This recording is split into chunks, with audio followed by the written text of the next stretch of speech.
that was honestly just the most pointless football match ever. Today, we were absolutely shocking.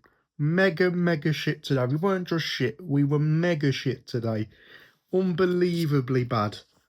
And it was probably coming because at Newcastle, we didn't play that well at all last week. I know we were down to 10 men and it was a good point, but we didn't play well at all. And Rodgers and McGinn played shit last week, and they've seemed to top their shitness today. And both of them today, I know they've been playing out of position, but when they even moved back into their original position, they were just as bad as what they were when they were out of position. Honestly, those two today look so disinterested, and it's just frustrating because the two of them have been really good for the time that they've been at this football club, really. And I love McGinn. I'm from Elzoin. I love Morgan Rodgers as well. I want him to do well more than anybody. But I'll also call him out when he's not good enough. He was honestly shite today. I'd say 8 out of the 11 players today were really bad. And that's probably being generous.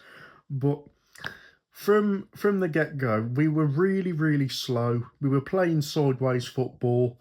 Nobody really wanted to make anything happen. And I'll tell you what, right, in those 90 minutes, for 3 minutes, no word of a lie, Tyrone Mings was stood there in his own half with the ball, standing still. No one's making the run. No one really believes in this team anymore. And I don't think no one really knows what their job is anymore. I think McGinn as a winger just isn't working. We have absolutely no pace. And I know we got rid of Leon Bailey, and I know he did have a good pre-season. By all means, I don't think Bailey's that bad of a footballer, really, and we all know how good he can be. But when you lose pace, it's not a very good. It's not a very good thing to lose, especially when you play Newcastle, who really are a good team on the counter attack, and you need to have pace as well, not just in defence but in attack as well. I think we do have pace. We have Marlon and Gessend, and it's just frustrating because we all know that Donyell Malen has to play on the wing. We all know we lack pace. As fans, we can see that we lack pace. We lack a proper number 10. I know we brought Buendia on as a number 10. I actually think he did do okay today. He didn't do great, but he did do okay.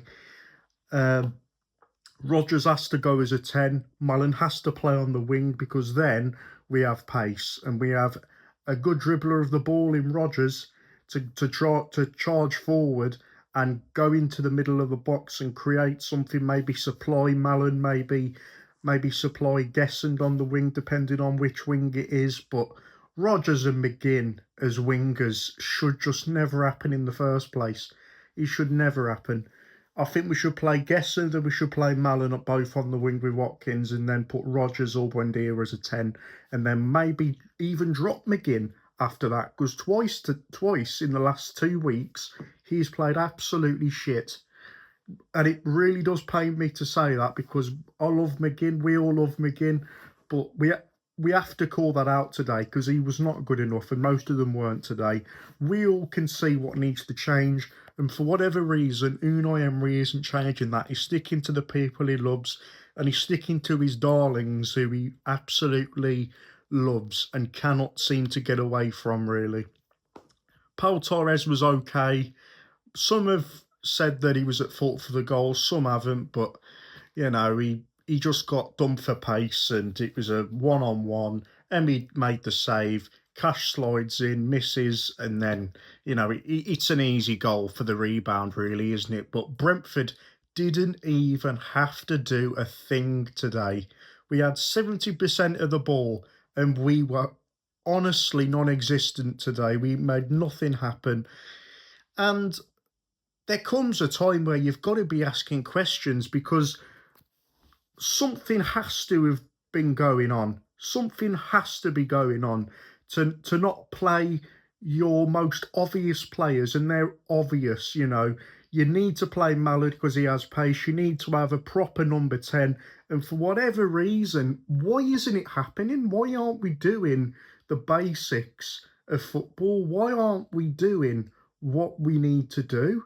It's just basic, and us as fans, we can see that, and that's the scary thing, really. We all can see what needs to happen to change the game, and for whatever reason, we aren't doing it, and something has to be going on for this to happen. Twice in 2 weeks. I don't know what's going on. Oh, God. You'll get some fans today, you'll get some super fans who go, oh, I'm a super fan, I support Villa. I don't say we're doing bad because I'm a super fan and we're fine, we're brilliant, we're a great football team. You know, there'll be people today who've been going home saying, oh, look where we were 6 years ago. Look where we were under Gerrard. That's like the equivalent of me walking down the street, going up to a recovering alcoholic, pouring WKD down his throat and going, you know what, mate, don't worry, you were sober 5 minutes ago.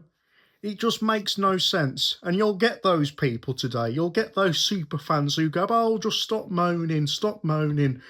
We really need to wise up as fans now and accept that today that was unacceptable, and it's been going on for a few weeks, and also at Wembley as well. That was reminiscent to the Wembley defeat. We just were so bad today, unbelievably bad. And you know what? Fair play to Brentford, because they always seem to be a bogey team for us, especially away from home. Anyway, let me know what you guys think. Thanks for watching, guys. Take care. Up the Villa.